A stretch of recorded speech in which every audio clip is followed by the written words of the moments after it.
புத்தகம் தொட்டு பார்த்தால் அது காகிதம், புத்தகம் தொட்டு பார்த்தால் அது காகிதம், தொடர்ந்து படித்தால் அதுதான் ஆயுதம் அப்படின்ட்டு சொன்னாங்க.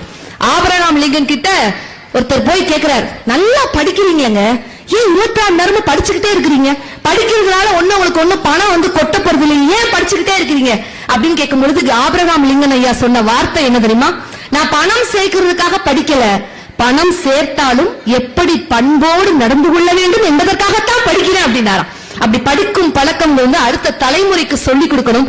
அலையா அருமையான குழந்தை செல்வங்கள் எல்லாம் அங்க கூட்டிட்டு வந்திருக்கீங்க. உண்மையிலே அடுத்த தலைமுறைக்கு சொல்லணுமா இல்லையா?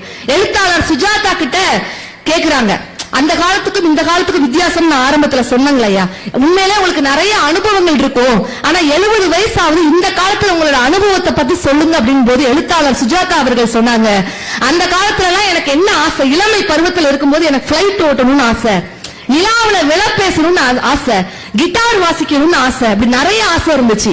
ஆனா இப்போ எனக்கு என்ன ஆசை தெரியுமா? அதிகபட்சம் காலையில எந்திரிச்சு சுகமா பாத்ரூம் போனாலே அதுவே ஒரு பெரிய சந்தோஷம் தான் அப்படின்னாரா.